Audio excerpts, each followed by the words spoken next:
I'm so ready. Good morning, everyone. Nancy and Rick here with Nancy Cooking with Nancy O. We have so much to share with you today.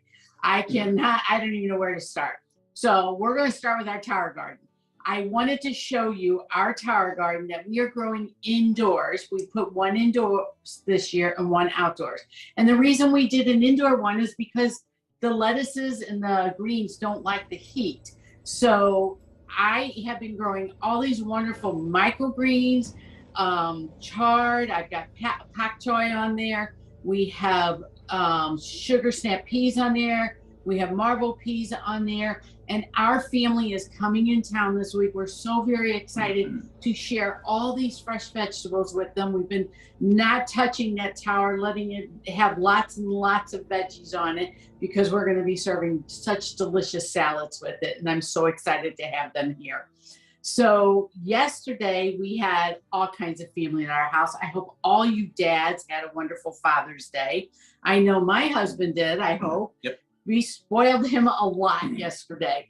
So I picked cabbage today because my friend Dina, we showed you a picture last week and we're going to show you again, her picture of a cabbage she grew on an indoor tower.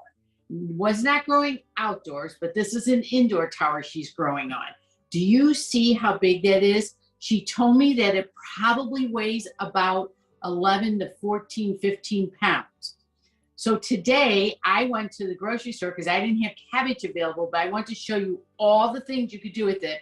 I paid $2.99 a pound for cabbage. So can you imagine going to the store and buying a head of cabbage that's that big?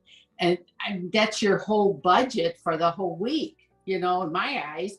So I'm going to show you what we can do with cabbage today. It's also going to include celery. Look at how big and green and gorgeous our celery has gotten. So our recipe is going to call for that. So we're going to make cabbage soup. We're going to turn this into cabbage soup. And then we're going to share with you how to make cabbage chips. And I'm going to be honest with you. I didn't think I was going to like cabbage chips. They're my favorite so far. They're really, really good. Okay. So we're going to get Rick started over on the stove a little bit. He's going to start heating up the olive oil back there.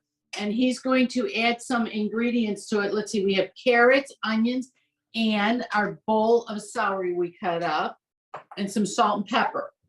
While he's doing that, I want to tell you about that big cabbage that she had in that picture. You notice there are lots and lots of leaves on it, and you're probably thinking, oh, well, you only need the center part like this. Wrong. Guess what? You can eat the whole cabbage. Not even all those leaves, but you can even eat the roots, the core, everything. The trick is eating it right away so it doesn't get bitter. So cabbage is full of nutrients, chock full of antioxidants, and it reduces inflammation. How many people do you know that always say, oh, my back hurts, my knee hurts, this hurts, that hurts? Because as we age, that happens to us. But if you can reduce that inflammation, how important is that? So it's also good for your digestion. How many times do you just feel icky in the stomach? Or if you have digestion problems, this is a perfect vegetable to be eaten. And it's just, you can use it in an array of dishes. I had trouble picking my recipes because I've got this coleslaw recipe, that coleslaw recipe, but now I'm going to do the cabbage soup because it was quick and easy. And then also, cabbage is cheap and easy to grow. So why not? So the first thing I learned when I went and got this cabbage from the store is when you grow in the tower garden, you don't have to wash your vegetables when you grow indoors. But this one had all kinds of dirt and yuckies on them, so I had to wash it, and that took more time. And I'm telling you, time is of essence. If you're a mom with kids, this recipe is perfect for you. So I am going to move this plate off of the counter. Rick, can you grab this for me? So we can start on some other things. So Rick has some vegetables going in the pot. He added his seasoning, and he's going to get those just kind of tender a little bit before he adds the rest of his ingredients.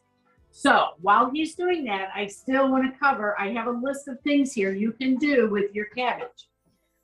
So the leaves, you can cut your cabbage leaves up and use them in your salads. You've heard me say this before about cauliflower.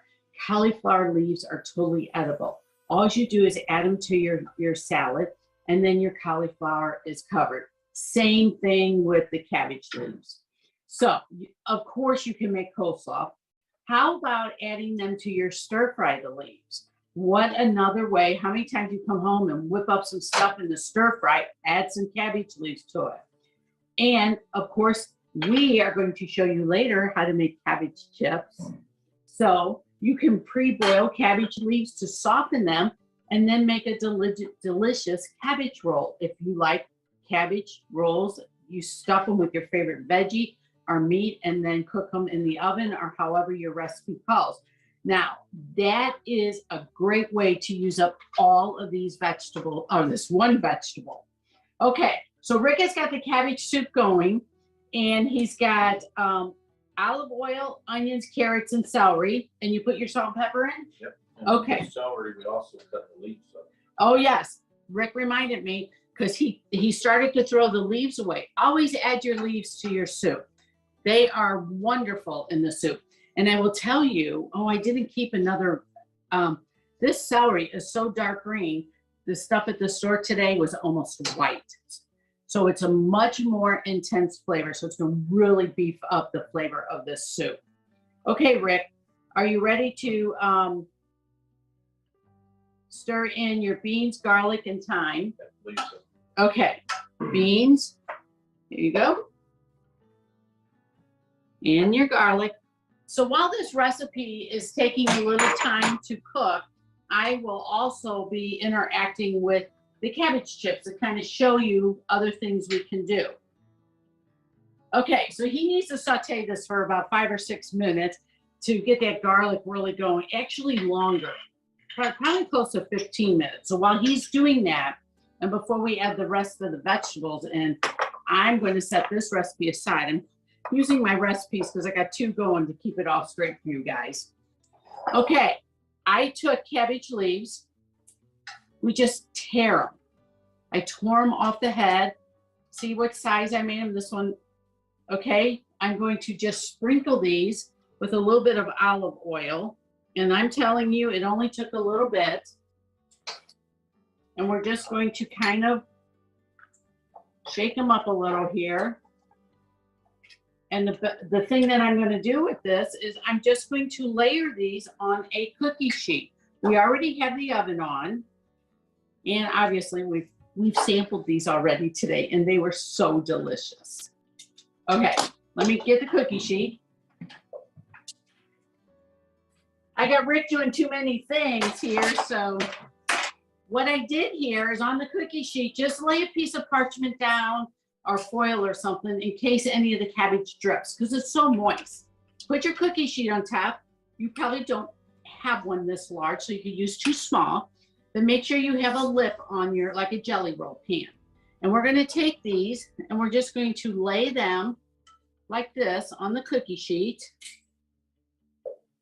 And I will tell you that the recipe says to cook these for like 20 to 25 minutes. Rick is sneezing back there from pepper.